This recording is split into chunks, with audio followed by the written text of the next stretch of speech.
if serial killers can find other serial killer spouses, yeah, you can find people that have a similar like set of beliefs or whatever. so you Like, can't find your tribe until you know what tribe you're looking for, because I mean I could go out and I could find like a volleyball team or a netball team or like a crochet group that aren't really what I need to help me bolster my author business.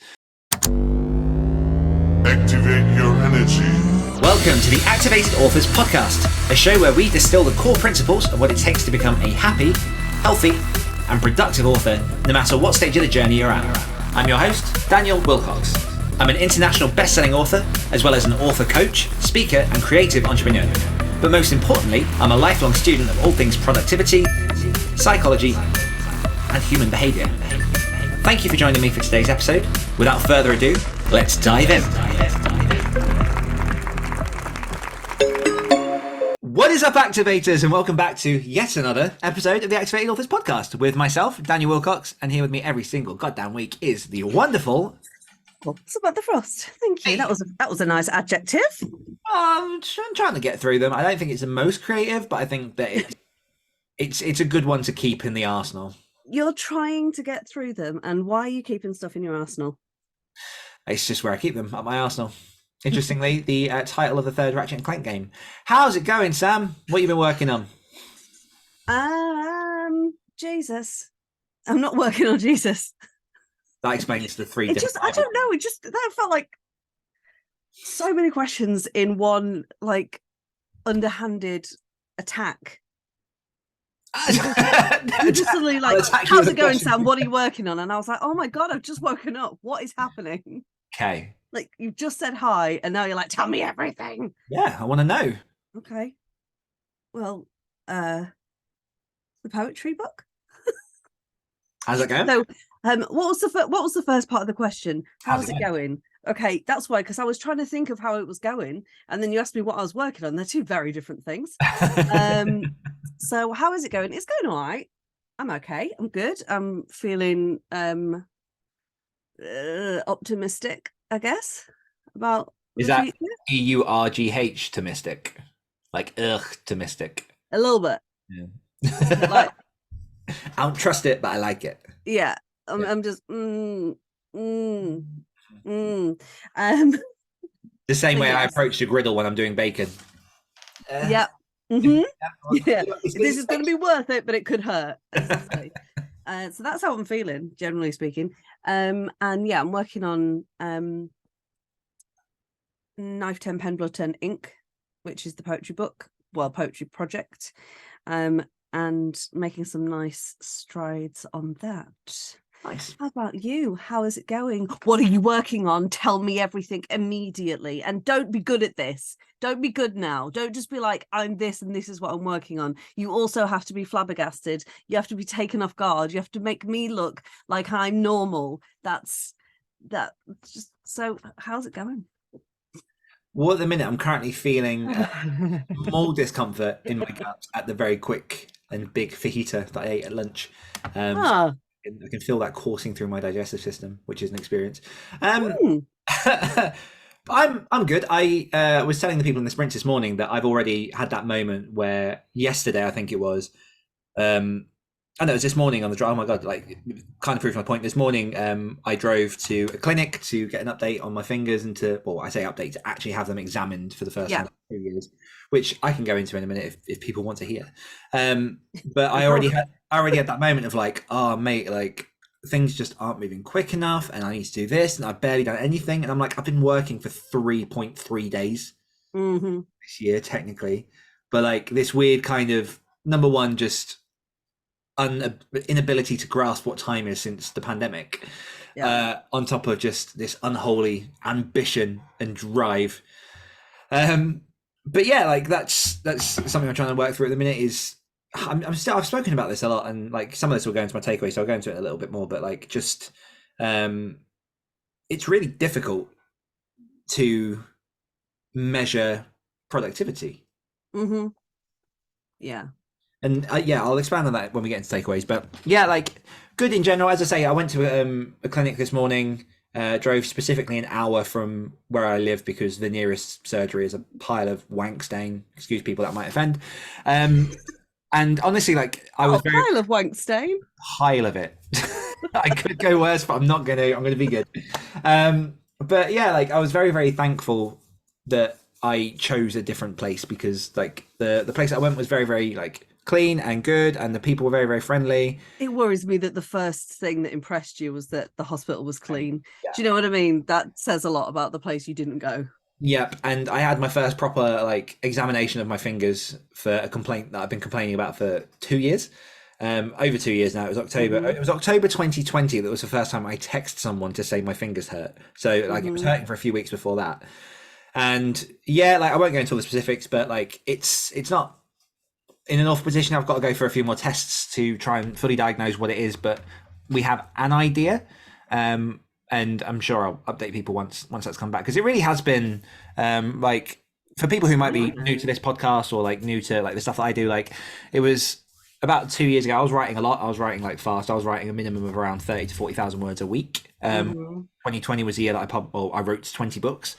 And so I was doing a lot of typing, and you know that impacted a lot when my fingers started hurting. And like we can guess at some of the cause of what might have caused my fingers to hurt. The 26 books. It was 26. Holy shit balls. Yeah. I was gonna say it wasn't 20, it was 26. I remember I interviewed you on this. Yes. So I switched to dictation. I've moved back since. I've dialed back a lot of my actual writing output.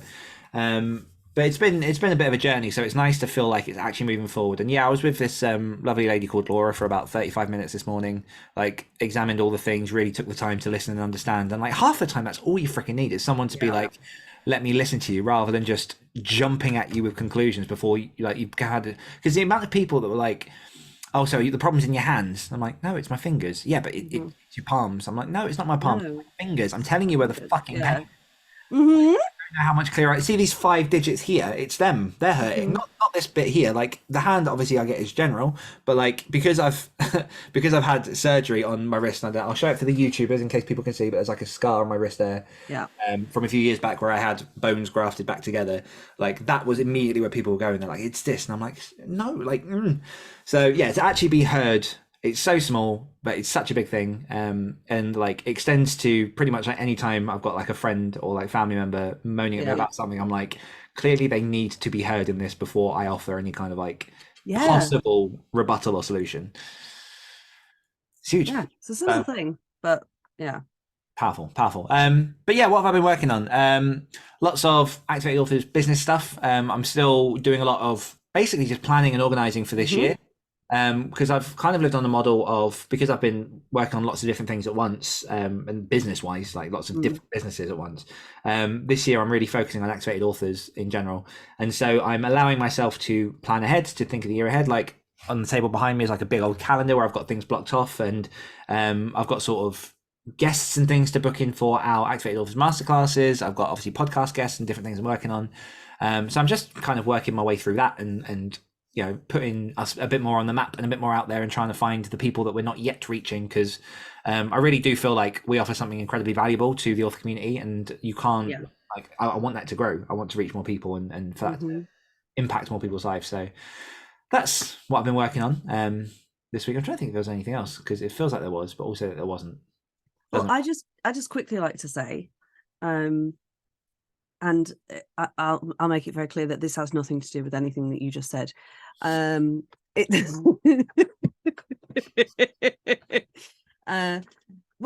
you mentioned about something on the table behind you, and I realized that I was supposed to blur out my background because my bedroom is a hot shit mess at the minute. So just for people watching on YouTube, I apologize if the craziness behind me is distracting. I'm aware it's a thing. I only really get to sit down properly and organize and sort stuff at the weekends, because I have my son with me during the week. I work while he's at school, and then like it's bedtime before I know it, because being a mum is no fucking joke. I should say being a parent is no fucking joke, and it's like time disappears. And classic mum, I did all of downstairs last weekend and was like, it's fine, I can do like my bedroom, and it's gotten insane. It's gotten insane. I think so.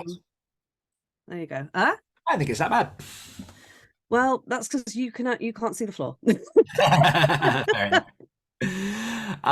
Okay, so what is your one key takeaway for this week? My one key takeaway from this week is simply burp. I apologize. I did a little burp. You go on. Yes. Gas is natural. No. My my one key takeaway is basically that when I do it all, it is fucking exhausting and it is in no way sustainable. I lasted Monday. I did the classic thing where I was just like, okay, these are the things I want to implement, so let's do it. And it wasn't all of the things. Like, there's been some growth, but it was still too many things. So like, I've got a new morning and evening routine for myself and for my son, because he's, you know, turning into a teenager. So I've got to make sure that he's not stinky and all that kind of stuff, beautiful teenage stuff. And like, my morning routine at the minute that I've written is, it's basically like, you know, wake up, drink your water, take your meds, wash your face, brush your teeth, get dressed, and then like a few other kind of more creative-y bits that I like to do when I wake up. And my brain was like, yeah, so we're just going to start small. We're just going to do the morning and evening routine. But of course, that each of those things has like 12 components in them. And it's a bookend to your day, so they're arguably pretty big. Yeah, and like, when you're not used to doing them because it's been a long time, it's a real struggle. So it's just the thing of like, you can't do it all at once. Start smaller than you think is appropriate. So I'm just focusing on brushing my teeth. Yeah. Make sure that you brush your teeth in the morning and before you go to bed, and that's your routine done. We're going to do that for like a month until brushing your teeth is second nature, and then we'll move on to like washing your face every day. Yeah. Well, that is worth also saying that, like, sometimes in those rare occasions, like, I'm sure you've probably had this in the past as well. I don't get it a lot, but every now and then, like, sometimes doing it all at once does work. It's really bizarre. Sometimes you wake up one day, you're just like, I'm done doing this, or like, I'm going to be doing this. And it just sticks, and you can't explain it. It's like my one of my uncles spent years trying to stop smoking, really struggled to ever come off it, and then one day he just stopped. Like, from what I understand, there was no real like impetus or sort of moment. It was just, all right, I'm done now. And never smoked again. And it's like, sometimes those come, but it's not regularly. No. And like, it's not like I'm stopping myself from doing all the other stuff. I'm just saying the only thing that matters is this. So like, half the time when I'm in the bathroom and brushing my teeth, like, I wash my face anyway. I'm already bloody here, so I'll do it. But if I'm like, I can't be bothered or I forget, it's fine, because it's not what has to be done right now. So yeah. Okay. Yeah. Yeah. And for me, kind of linking back to what I was saying earlier, like, and also springing a little bit off of, I won't sort of use names and stuff, but a mini conversation I had in like a group that I'm a part of yesterday with someone, is, and I'm always careful how I say this, because there's a real big push, or has been over the last few years, in the writing community of rapid release publishing, writing a lot and writing fast. And as we've spoken about many times before, and I won't sort of belabor, like, if it works for you, fantastic, make it happen, like, go for it. I have suffered because of rapid writing and rapid releasing. And I'm not saying that like I regret what I did at the time, because a lot of what it was allowed me to get to where I needed to be. And I learned a lot from the experience, and, you know, there's so many good things that sprang from it. But like, physically, it damaged me. Because I have a very, very addictive personality. If I'm into something, I'm really freaking into something. And so like, I was hungry, I was furious, I was writing all the goddamn time. It didn't also help that at the time I was in a very rocky relationship, which meant that like writing was my escape. So I was kind of like even more flung in that direction to do more. So arguably I went a bit overboard, but at the end of the day, like, I still got a lot done. But yeah, physically that's kind of left a mark. And then also, and again, this is something else that I've spoken about, but it really is one of my lingering problems at the minute, which is like mentally as well. Like, there's a real, like, I'm finding this over the last couple of months, there's a real trauma response in me to writing. So I love the process of writing. I love having written. I love publishing books. But because of how quickly I have written books, because of what my expectations internally are of what I am capable of, if I have free time, if I do all this stuff, like anything that I'm doing at the minute just doesn't feel like enough. Yeah. And so I've got 3 books on the juggle at the minute. One's in editing stage, one's I'd say about half written, and one's kind of written but like just there waiting to be edited. And like this week I've kind of released myself from the pressure and expectation of publication. Because publication, the moment that you publish a book, is like 1/1000th of the process. And I found myself getting really into the loop of like, I really want to make sure that, you know, while running Activated Authors, while putting myself on this podcast and doing other things, I am a working writer. Yeah. And for whatever reason in my head, I've gotten to this point where like, I'm not visibly publishing, so I'm not a working writer. And so I'm pulling myself back from that mentally and going like, well, it's not that like the publication will come at the minute. Just focus on the fucking book, like focus on the writing, the finding the joy, the process, the habit. But yeah, there's still this sort of really deep rooted kind of like, if I get up in the morning, which I've started to do again this week, and get up early and kind of hit the page, there's that moment of, oh shit, I've got like 4,000 words to write. Yeah. And I don't. No. But it's still there because I did it for like 2.5 years solid. Yeah. So that's kind of mine, is like really trying to, I don't know what the takeaway is. I think more just recognizing that as a battle, and more of a cautionary tale to people. Like, again, like people rapid release, they do very well from it. Different circumstances, different people. What I'm saying is that like I benefited greatly from it, but it also burnt me the fuck out, has damaged me physically, and also has kind of affected how I view my creative process. Yeah. Like if I was just carrying on, if I was just doing that, like I don't know how things might have been different, but that's kind of where I'm at the minute. So I'm trying to recognize that just like publishing doesn't make you an author, like the whole process makes you an author. Yeah. I'm putting myself back into that because again, like I have, what's the math? 40k. I've got about 90,000 unpublished words that I'm working on at the minute across 3 different projects. So yeah, I don't know where that's kind of like landing up as a point, but well, I mean, I feel what you're saying. I said to you early this week, like I was, I've started to work on like the front and back matter of the poetry book, and it's the first time I felt like I've actually done, like I'm actually doing something that isn't writing. No, like that I'm actually doing something. Normally, like like it, I mean, I've written a book, a full book, like a full novel that's close to like coming on like 100,000 words. Like it's drafts of it as well. Yeah. But because like I've written before, it doesn't feel like I've done anything. And because this was a new step, and it's a step towards something that I've never done before, and in a way that I can literally hold up something and be like, yes, no, look, I am.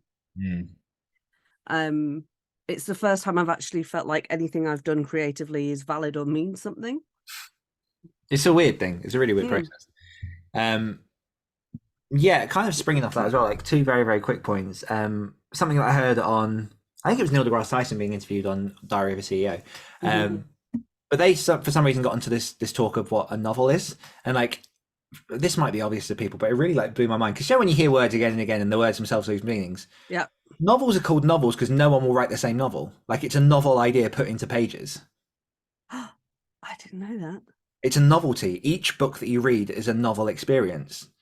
And obviously we've classified novels as X amount of pages, but the idea of, and it really like for me struck home this idea that like 5 different people could write the Titanic and 5 different people create entirely different experiences. Oh yeah, for sure. No one can write the same book. So I didn't know that. That's so cool. Like it blew my mind. I was like, oh my God. But like, if you're listening to this and you're like, oh, like I don't know, like what I can add. Like you can add your voice, you can add your experience. This is kind of what I drill into people is, you know, you have a unique story to tell, so fucking tell it. Second super quick thing before we go into our win from the community is a bit of an in memoriam. I just want to acknowledge. I recently listened to the latest and last episode of the Writer's Mindset podcast with Christine Adams and Ellie Betts, and I don't know if they listen to this, but I do want to say like thank you for all the fantastic work that you guys have done in interviewing authors. Like I've been on there a few times, and they've got an amazing audience. And I think that the episode for people that want to listen to it, like it's one of those. It's really, it gets to the heart of like not everything. Like you need to aim your energy to where it's best spent, basically. Yep. Like I love doing the podcast, but obviously like this life doesn't always lend to being able to have all of these sort of passion projects that don't yield back financial reward. And podcasting is very hard to make financially viable. So yeah, with like, thank you for all the work that you've done, Christina and Ellie, and you'll be missed. But they'll be around, like they're not dead. No, well, I mean, you said in memoriam, and I was wondering. I meant the podcast. Yeah, well, yeah. I was trying to be dramatic. I'm a storyteller, you know. Jesus. Our win from the community this week comes from a brand new member, Becca, who has said that she realised that she can space out projects and take her time rather than doing everything instantly and all at once.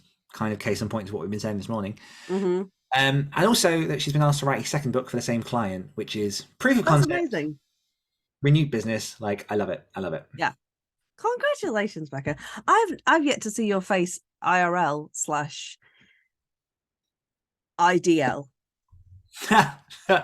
In digital life. Mm-hmm. Yeah, I will say you might find yourself quite annoyed because she's in Spain and the weather looks lovely. So Oh, it's okay. I like looking at the sun. I just don't particularly enjoy being in the heat. So actually, it might bring me joy. I'll be like, oh, it looks lovely there, but I'm glad I'm not in it. Yep. Well, I do like the heat. I do like the heat from it. I like warm.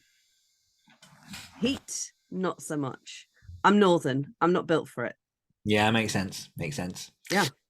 So what's our question this week, Sam? That is a very good question. I don't know yet. You have not asked.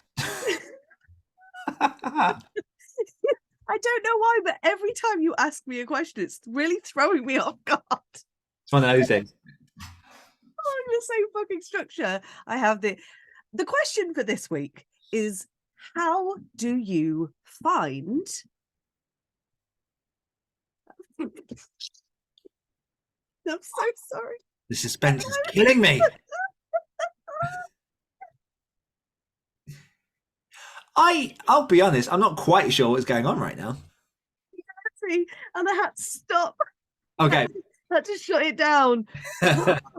Sorry about that. The question for this week: how do you find your tribe? I said it really quickly, so there we go. So how do you find your tribe? Yes, Daniel. And this is obviously a very, very important question and can mean quite a few different things. So as we go into this conversation, a lot of these principles are pretty universal. So when you think of tribes for, for authors, it can obviously mean like, how do you find your readers? As an author, it can mean how can you find fellow supporting authors and a network of authors that will, keep you buoyant across rough seas. And then, if you're in non-fiction, it could be how can you find people that you want to bring into your service, into your book. So like the actual principles of this are universal. So if we start going down the route of like, how do you find readers? Like it still means all the same thing. Like the principles very much apply. Yeah. Yeah. So like I've got like a few big bullet points here, but as with anything we kind of have dived into with this kind of topic, the place to start really is to try and work out what it is that you're looking for. Yes. So you can't find your tribe until you know what tribe you're looking for, because I mean, I could go out and I could find like a volleyball team or a netball team or like a crochet group that aren't really what I need to help me bolster my author business. Yeah, and you also might get arrested if you just go out and find a volleyball team. Yeah, and just stand there and be like, be my friend. Hi guys. Hi. Pass the ball. But yeah, so you really need to know what it is that you're looking for, and this bounces back to and I'll use the example of an author trying to find readers. You need to know what your genre is, you need to know like what your values are, you need to know what it is specifically that you're looking for, and that will like help you find the people you're looking for. And that's not an easy thing to do, because in the beginning you might not know exactly what it is you're looking for, but I can guarantee there's like a ballpark figure of what you're trying to go for. Yes, Sam, you have very politely raised your hand. Well, I didn't want to interrupt you, was in flow. I would on this, because for the longest time, just generally in life, I didn't know what I was looking for. Yeah.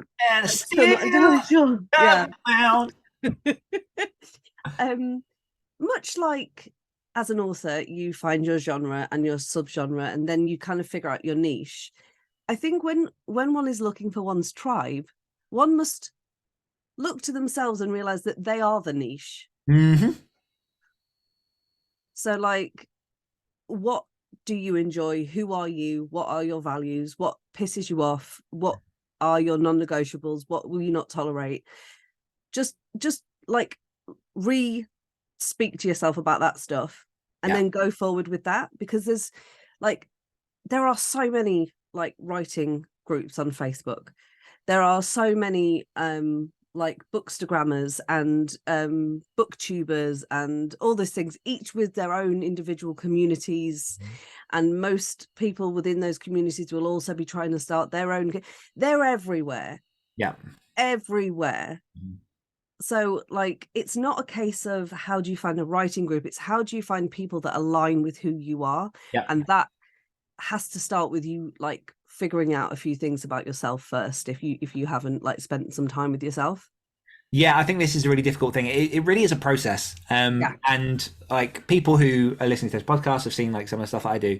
Like I started my journey, I published in 2015. I really started the writing journey around 2014. Maybe even like as far back really as 2013, but primarily like I really kicked it off in 2014. And I often like will tell people in the Activated Authors community, like go back and listen to some of my first interviews that I did on my former podcast with Luke Condor, the Story Studio. And I'll say it again if I've not said the goat. I'll say it again if I've not said it enough times before, but like if you really want to keep a record of how you've grown, do a podcast, like just something small, just do like film yourself in some capacity, because at the time it was, a learning experience for me. I'd never podcasted before, and Luke suggested the idea and I was terrified, but I took the plunge and did it. And of course you did. And it really is like I can go back to those episodes now and it's so interesting hearing me back then, because not only do I talk differently because I'm talking how I think a podcast person should talk, the subject and the content of what I talk about is completely different, because I am a non-author pretending to be an author for authors in the hope that I will one day be an author. And so like I hope for some people, like if like honestly, like I will pop a link down for the Story Studio for people to find. But Will like you? Yes, I will. I'll find it after this conversation. Let me make a quick note. The Story Studio link for Sam who edits. There we go. That was fascinating for the audience. You're welcome, guys. But yeah, the point is like I really was trying to pretend to be something else because I didn't truly know what kind of author I was, or you know, and there's a level of I guess insecurity over putting too much of yourself out into the ether and getting rejected, because one of the things that scared me the most particularly, but I'm sure will resonate, is this idea that like if I put my real self out and it gets rejected, like what's left? You're speaking my entire language. This is how I feel about myself in every social situation. Everyone, every single one, everything that I do. I mean, going to the corner shop. Because this is like, if you don't mind me sharing, like this is honestly one of the big things that we worked on with you when we first started like coaching and working together. I don't know if you want to touch on kind of that experience of that first like session and how that looked. It was so, and please don't mistake my like fragmented sentences and silences as discomfort. It's not. It's me trying to like formulate. I get very caught in my head of what something is supposed to be. And I came to you as someone that wanted to write a book, even though like there was so much more that I wanted to do. And also just, I get very uncomfortable very quickly about, well, lots of things, but like about progress made or about what I've achieved or what I haven't achieved. And just this idea of how the fuck am I supposed to get anything done?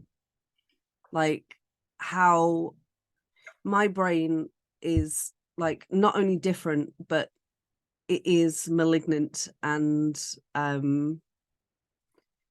it weaponizes thoughts.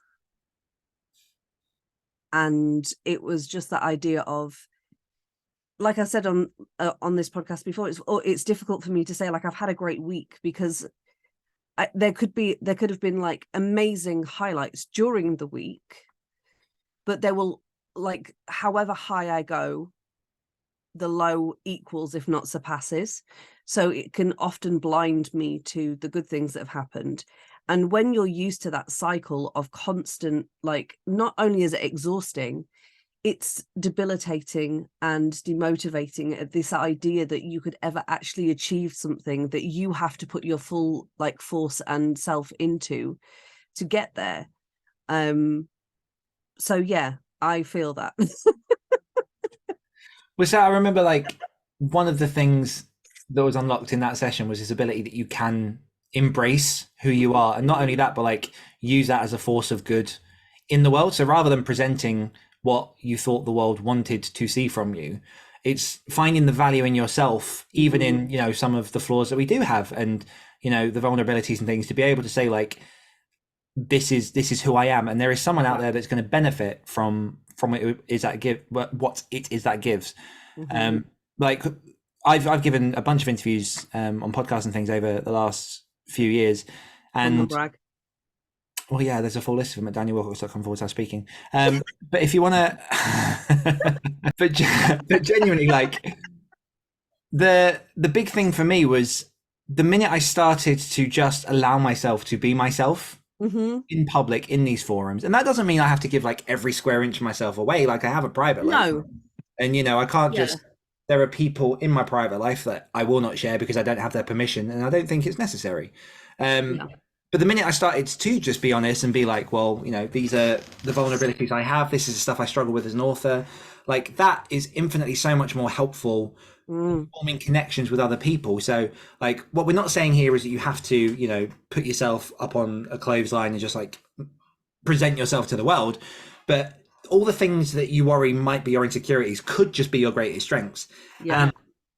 Embracing that in the beginning when you're reaching out to readers, if you're reaching out to other authors, like there's no point, you know, putting on bluster. If you're trying to find like an author to be friends with so that you can like make this a little less lonely, there's no point going up to someone who's just started their author journey, you started your author journey, and you're like, I've done all this stuff and I've been in the game for ages. In reality, you haven't, because that doesn't benefit anyone. No. Like, And in I was just going to say, like, honesty is just fundamentally one of the strongest tools when used right. And again, that doesn't mean giving everything away. Yeah, no. So like honesty doesn't mean that you're an arsehole. Being transparent doesn't mean that you have to like tell everything to everybody at all times. There's a difference between being honest, and there's a difference between like choosing to be honest and transparent with your journey than like being secretive. Obviously they're different things, or kind of not necessarily secretive, but like hiding who you are because you're trying to present something different. As I've said to you before, there's a difference between secrecy and privacy. Yes. And it's that idea that, you know, that you work with, like, just because you know, it behooves you as a creative, as someone that is selling things a lot of the time online, especially these days, that doesn't mean that you have to sell your entire self and your entire soul. It means that like you get to choose the parts of you that you show and that you're comfortable with showing.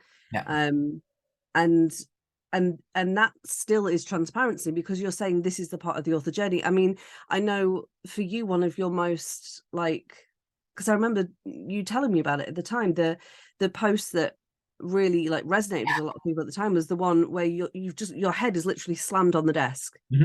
And it was a horrendous week for you, and like there's a massive like essay underneath it, and people were like, oh my god, yes, I relate to this so much.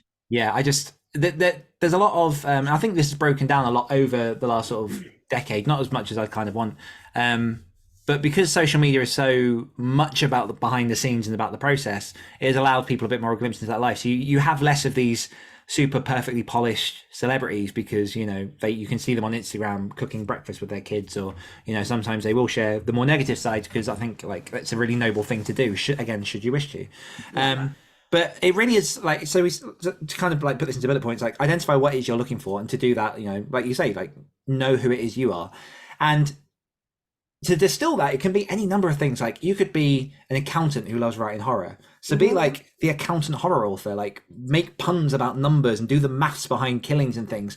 Like you could be, I don't know, a swimming instructor that also writes cozy mystery. Like connect the two things. You can find the people for that niche. Like a perfect example is one of our very good friends and member of the community, Julie Heiner. Like she is mental, and also no, I'm joking. Full stop. She is mental. She is mental about 80s metal, and she loves murder in books. Well, I'll specify in books. that was so murder. well delivered. And that was murder. Moving on. She's literally building a following. She's building a brand all around the style of what 80s metal is, and it's all rocking and it's all glam and it's all big hair and makeup. And she's like being invited into places like in real life and online to talk about her books, because it's such a distinct style. It's such a merging of two things, but it works so freaking well. But that started literally with just confusion about, like, she really wasn't confident about merging the two, and I was like, embrace it. Like, people love this. There will be people out here that need this. I was just going to say, it is one of our biggest flaws, I think, as humans, no matter like whether it's a positive or a negative trait, we are not nearly as unique as we think we are.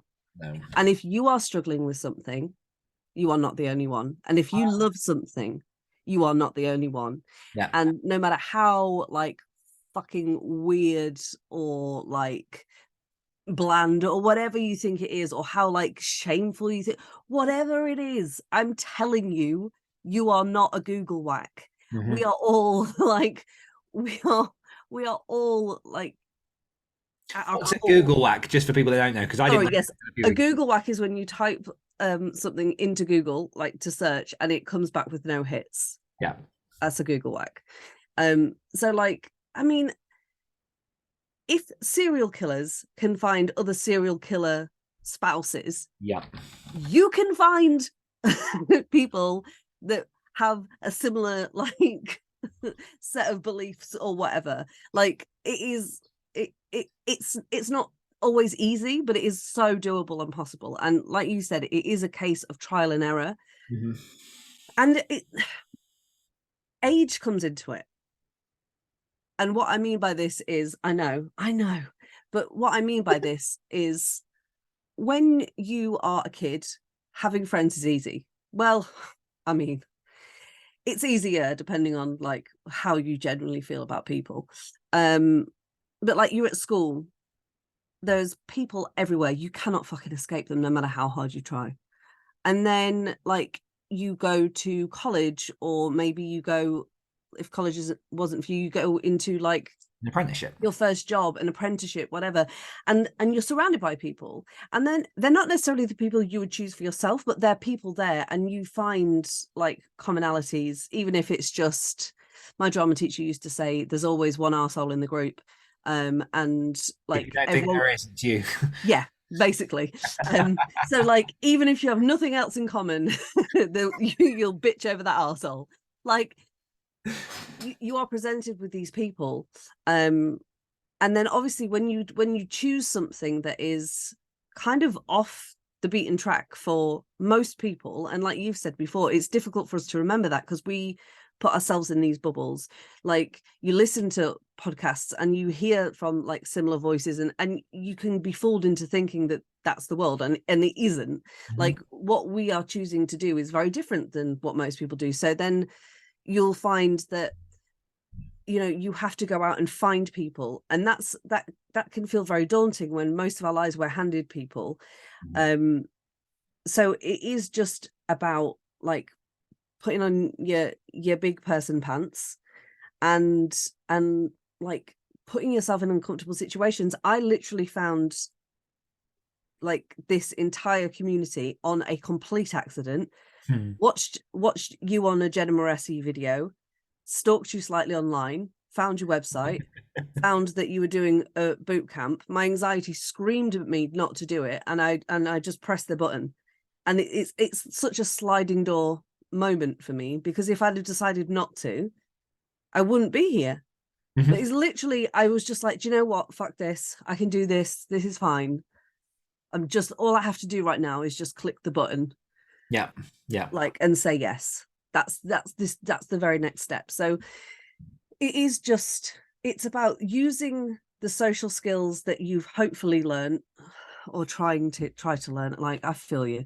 Like growing up, going through school and college, uni, whether it's apprenticeship, jobs, whatever it is, where you've been surrounded by people and you've had to use those social survival skills. It's about taking what you've learned and then applying it to people that you actually would like to be around. Yeah, and it is scary. And I think one of the things I want to highlight of what you said there is, like, there are 8 billion people on this planet, which is the highest population of people that's ever been on the planet. 8 billion people. There are communities around, I forget the name of it, but like a really ancient Egyptian game of chess. Like, there's a Facebook group in which, if you play that and if you love that game, you can find the people. If you are someone who, and this is no judgment, but I've seen it, and it's not for me, but again, no judgment. Adults who love dressing up as babies in nappies, right, being taken care of. Like, there are communities for people who enjoy that stuff. There are communities for people who believe they are vampires. Like, there is something out there for everyone. And this is kind of how I choose to think of it. Like, if there are like 8 billion people, is very, very difficult to picture. Yeah, oh god, yeah, you can't hold that in your head. Yeah, I think the numbers are slightly wrong on this, but like, if you were to look at like it in forms of seconds, so 1 second being obviously one second, how many days is a million seconds? If I remember this rightly, it's one way around the other. A million seconds is 27 days. Okay. How long is 1 billion seconds? 270 days. 33 years. What? So if you divide I can't do maths. If you divide that into people and picture that as people, that's how many people there are. And it is impossible to conceptualize. But the point being, out of those 8 billion people, there is someone that loves what you love. Like, whether that's a reader, whether that's another author. Like, obviously we tend to kind of look very close by to begin with, but luckily, because of how the internet works, it means we can do a lot of like searching. Yeah. And the second kind of principle that again we'll drop a link in the show notes is Kevin Kelly wrote an article that's called 1,000 True Fans, and again, like with a lot of these articles, I try to look at like the universal side of it rather than like the specific kind of thing. But the whole point of it's two. There's Kevin Kelly's 1,000 True Fans, and then there's Seth Godin's Find Your Minimum Viable Audience.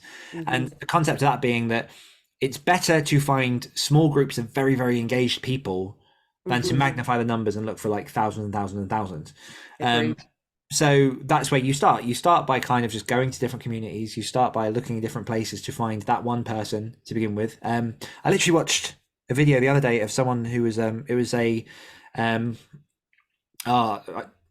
me if this isn't politically correct, but it was a disabled lady on Twitch who was in a wheelchair, and she was streaming herself playing a game and she had no views. And then someone popped onto the chat just to be like, oh, what are you doing? And got chatting to her. And in that exchange, the woman who had gone on to watch said like, oh, it's my birthday, but I don't have anyone here to sing happy birthday to me. So the lady in a wheelchair sang happy birthday to her. That went viral online, and now she has this audience of people that are there because they love her as a person and what it is that she does. And it's stuff like that. It's a gorgeous story. But like anyone can find people. It's finding the right people. And so kind of with that, I guess it's probably good to go into what are some good starting places to find people. And I've divided this up into online and IRL. So have you got any suggestions for online places to find people? Yeah, I mean, the Google is your friend. So like, type in what you're looking for. And I know that sounds like a simple thing, but how I got from a very low place once, and I mean extremely low, was I typed in, and this was before, like long before I met you, I typed in how the hell am I supposed to write with debilitating mental illness, and pressed enter. I mean, people ask Google if they're pregnant. Like, you can ask Google anything. Oh, they do. yeah, they do. And Jenna Moresi popped up. That's how I found her. She was in a fucking cowgirl outfit because it was Halloween, and it was around like writing and depression. And I was just like, holy shit. Because it was one of those things I wasn't even really, and I was almost writing it in out of spite. Like, oh yeah, fucking find it for me then. Oh, thank you. So Thank you. That's really helpful. thank you, Google. So like, be as specific as you need to be. Google like is there, and it will help. And then like obviously there are more specific places that you can look if it's like writers and that kind of thing that you're looking for, like Facebook. Like I said, there's so many Facebook groups. Mm-hmm.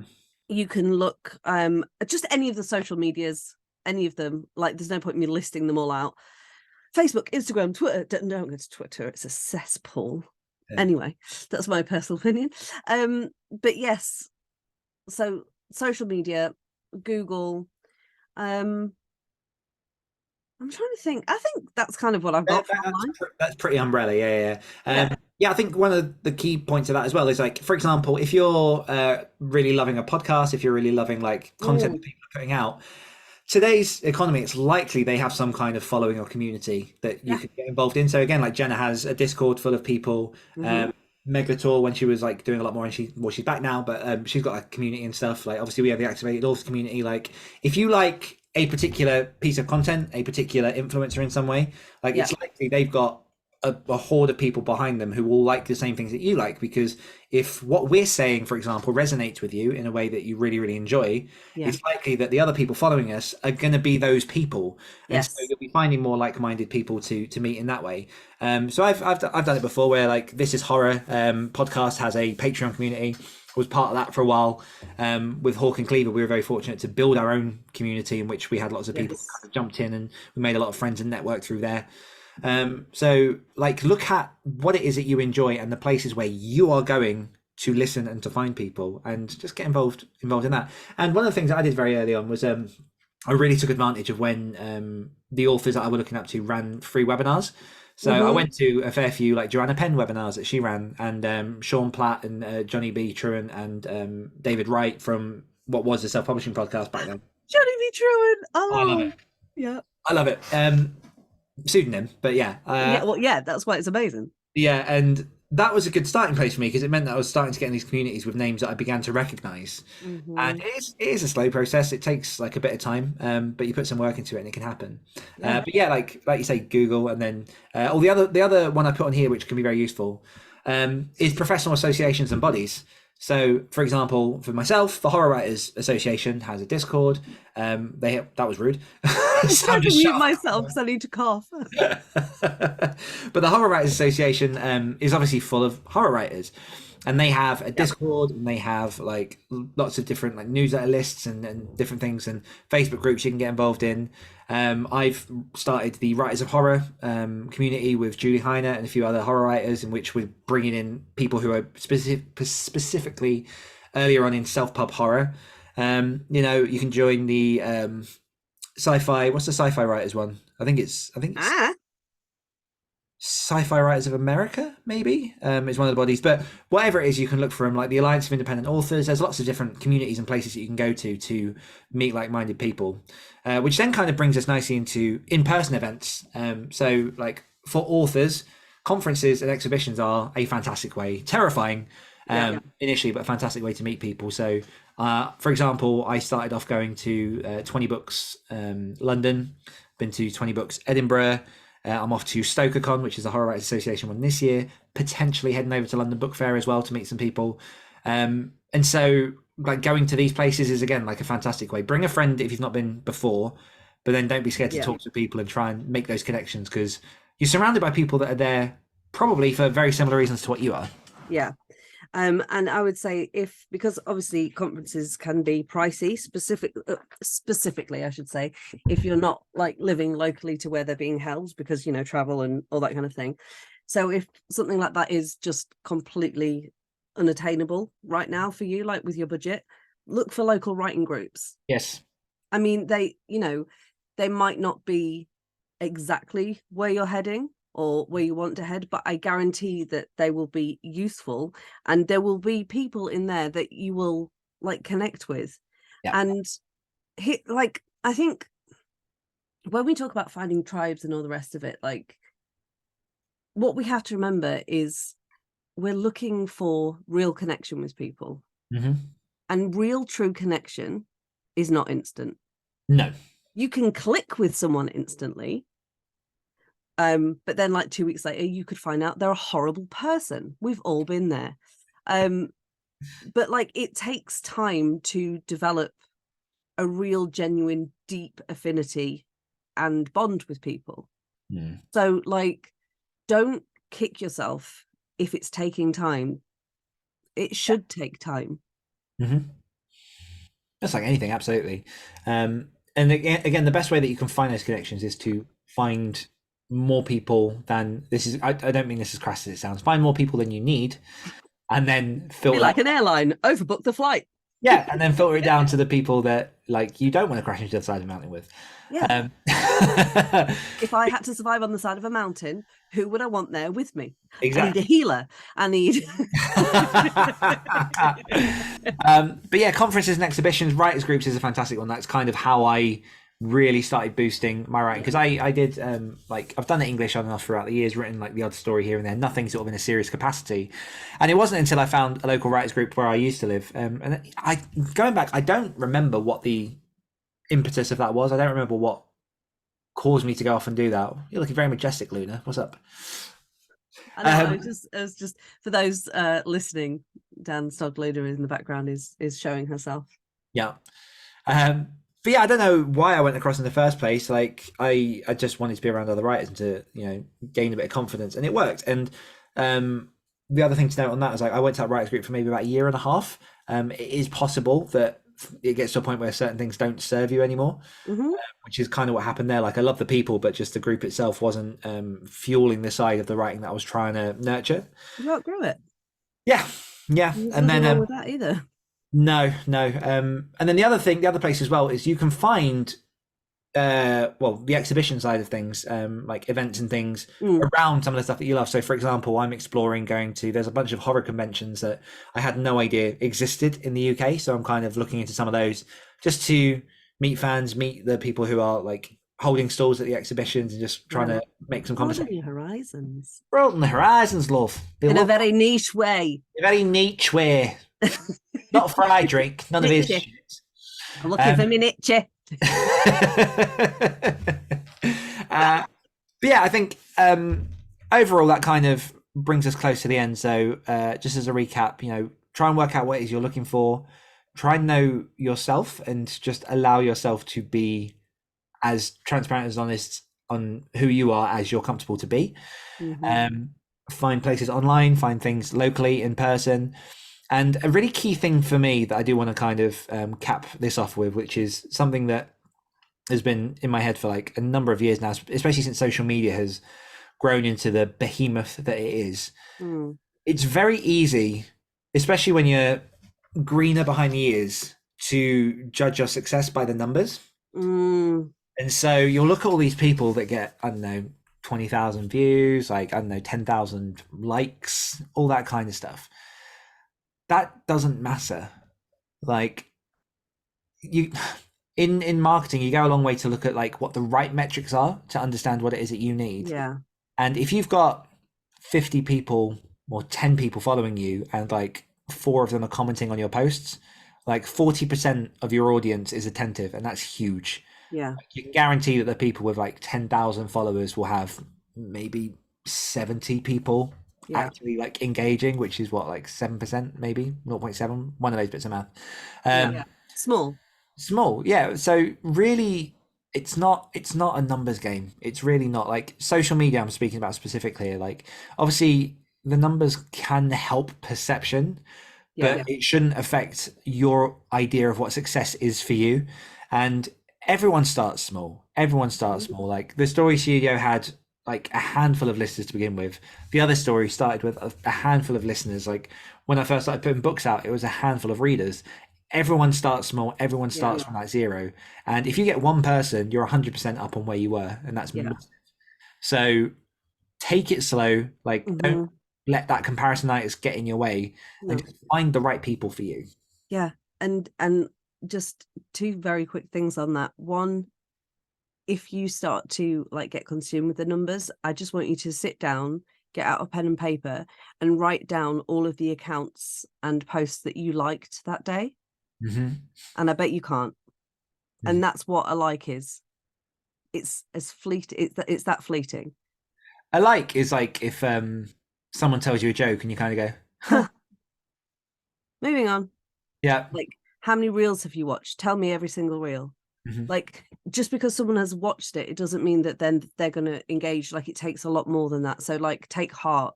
It's not, you know, like Dan says, it's not about that. It's about people wanting to be around you and engaging with what you're doing.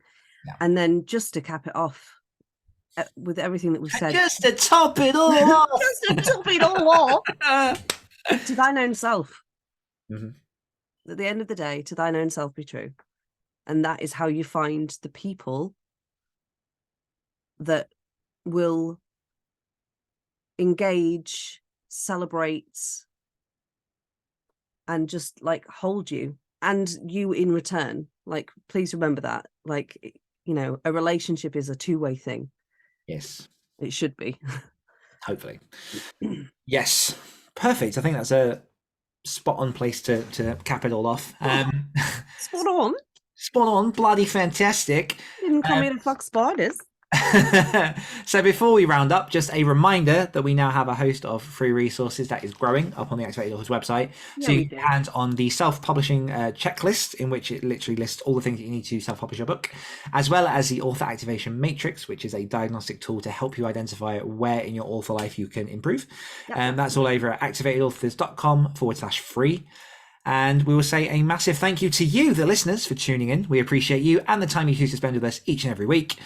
As always, if you're looking to level up your writing and activate your author career, head on over to activatedauthors.com to find out all about our community, our resources, and everything else we've got going on. One more time from myself and from Sam, we will see you next week. Goodbye.